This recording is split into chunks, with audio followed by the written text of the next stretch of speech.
तो ऐसे ही लोग डायरेक्ट सेलिंग इंडस्ट्री में, खास करके एसलीपीएस वेलनेस में बिजनेस से आउट हो जाते हैं, शॉर्टकट ढूंढना शुरू कर देते हैं और लास्ट अल्टीमेटली इस बिजनेस से निकल जाते हैं, एलिमिनेट हो जाते हैं। उन्हें लगता है उन्होंने बिजनेस छोड़ दिया, बिजनेस उन्होंने नहीं छोड़ा, बिजनेस ने उनको लात मार के निकाल दिया। अक्सर डायरेक्ट सेलिंग इंडस्ट्री में जब लोग बोलते थे कि सर पैसा कमाने के बाद मैच्योरिटी आ जाती है, तो मुझे भी लगता था कि पैसा कमाने के बाद मैच्योरिटी आती होगी, लेकिन हुआ जस्ट उल्टा।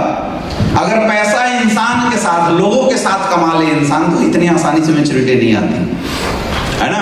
तो जो टोपाज रैंक है, जो एमरल्ड रैंक है, रूबी स्टार रैंक है, सफायर रैंक है, स्टार सफायर रैंक है, इन रैंकों की सबसे खास बात क्या है कि इस रैंक सबसे पहला होता है माइंड पावर, दूसरा होता है मनी पावर, जिसके पास पैसा हो वो भी बहुत पावरफुल होता है, तीसरा होता है मैन पावर, जिसके पीछे लोग हैं वो भी पावरफुल होता है। तो इस रैंक में क्या है, पैसे थोड़े से आते हैं तो मैन पावर जो है वो सबसे ज्यादा प्रभावित करता है, क्योंकि आपके पीछे लोग हो जाते हैं जो आपको गुरुजी बोलते हैं, जो आपकी बात सुनते हैं, आपके फोन करने पे वो लोग आपको रिस्पॉन्ड करते हैं, है ना। आप कहीं हॉल में एंट्री मारते हैं तो आपको फूल मालाओं से स्वागत करते हैं, करते नहीं करते हैं। और आप अगर कहीं पे खड़े होते हैं तो लोग आपके आगे पीछे खड़े होते हैं, लोग आपकी जय जयकार करते हैं।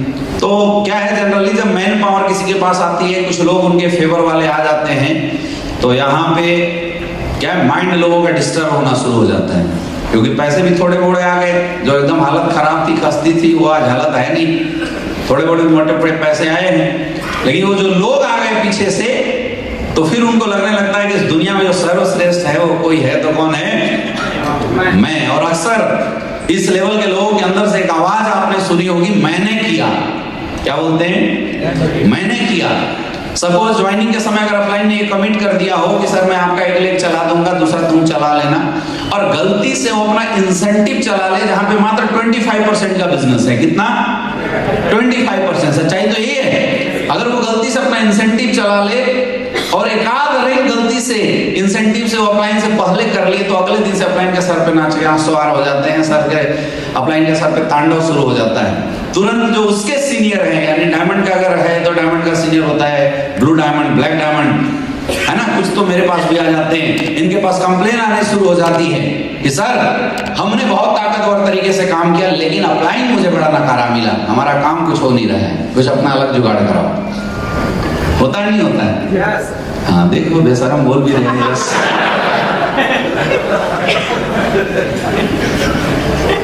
हो रहा है ना? आपकी टीम ऐसा करती है नहीं करती है? हाँ यस करती है। आप कहां से रोक सकते हो? आप रोक ही नहीं सकते, ये होता ही होता है, होता ही होता है। और अगर गलती से समझाने के ही उद्देश्य से सही, अगर अपलाइन इनको डांट दिया गलती से, उसके बाद तूफान आ जाएगा।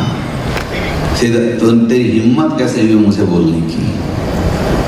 अब जाओ मैं बिजनेस नहीं करूंगा, ऐसा जुबान से आता है नहीं आता है? आया ना? बोलते हैं ना लोग, ऐसा आता है नहीं आता है? तो कई बार मेरे जो आपके ब्लैक डायमंड है, ब्लू डायमंड है, ये मेरे पास फोन कर करके आपकी ये जो हरकत है ना, ये मुझे बताते रहते हैं। और ऐसा यहाँ कोई मत समझना कि तुम दूध के धुलो, सभी करते हैं। कोई इसमें ऐसा नहीं है जो बोल सकता है नहीं सर हम तो मतलब बिल्कुल सर अपलाइन के प्रति समर्पित, गला काट ले अपलाइन, कोई दिक्कत नहीं है सर अपने को, ऐसा एक भी नहीं है। सारे लोगों की ये समस्या है, सारे लोग इस लेवल पे जाने के बाद ऐसी हरकत आज तक किए हैं। अच्छा मजे की बात बताऊं, ये जो ऊपर है ना, ये भी कभी ना कभी करते थे। इनका अपलाइन में ट्रीटमेंट किया तब जाके सुधर गए और आगे बढ़ गए।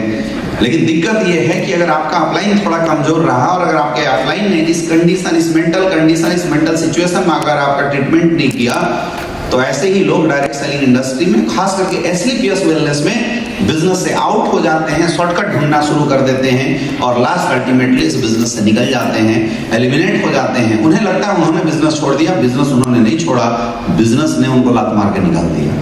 क्यों? क्योंकि वो बिजनेस के जो सिस्टम होता है, जो बिजनेस की डिमांड है, उसके खिलाफ काम कर रहे थे। खिलाफ काम कर रहे थे ये इंपॉर्टेंट नहीं है, लेकिन खिलाफ काम करते समय उन्हें कोई समझाने वाला नहीं मिला। और यहाँ पे असली रोल अगर किसी इंसान का आपके लाइफ में शुरू होता है तो वो है आपके अपलाइन का रोल। यहाँ पे असली रोल अगर किसी का शुरू होता है तो वो है आपके ट्रेनिंग सिस्टम का रोल। मेरे दोस्त, ये ट्रेनिंग इसलिए बुलाया गया है, ये triple T train the trainer training, इसको advance leadership quality training programme इसलिए कहा जाता है क्योंकि इस ट्रेनिंग प्रोग्राम में हम आपकी मेंटल स्टेटस को सही करने का काम करते हैं। इस ट्रेनिंग में आपको वो चीज बताने की कोशिश करते हैं जिस चीज को आज वाकई आप मार्केट में फेस कर रहे हैं। इस बात में कोई अतिशयोक्ति नहीं है कि यहाँ जितने भी लोग बैठे हुए हैं ये सारे के सारे लीडर हैं। किस मामले में? सेल्स के मामले में।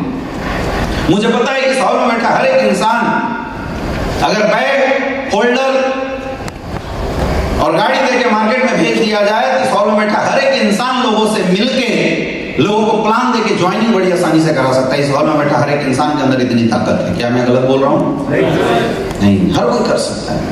इस हॉल में बैठा हर एक इंसान कर सकता है, क्योंकि अगर आप ज्वाइनिंग नहीं निकालना जानते, अगर आप लोगों से बात करना नहीं जानते, अगर आप लोगों से मिलना नहीं जानते, तो आप शायद एमरल्ड, आप शायद topaz, Ruby star, sapphire, star sapphire नहीं बन सकते थे। आपको बेसिक काम बहुत अच्छे से आता है, इसलिए आप इतने अच्छे पोजीशन पे पहुंच गए, इतने अच्छे मुकाम पे पहुंच गए। लेकिन सवाल यह है कि क्या इसी लेवल पे हमें रुक जाना है? हाँ जी, क्या हमें इसी कंडीशन, इसी सिचुएशन पे अपने आप को रोक लेना है या आगे भी कुछ बड़ा काम करना है? आगे बड़ा काम करना है या अपने आप को यही बांध देना है, यही रोक लेना है अपने आप को? तो इसके लिए हमें और एक्स्ट्रा सीखने की जरूरत है, और एक्स्ट्रा सीखने की जरूरत है। जो हमारी गलत हरकतें हैं उन हरकतों को सुधारने की जरूरत, और सबसे इंपॉर्टेंट अपने माइंड को डेवलप करने की जरूरत है।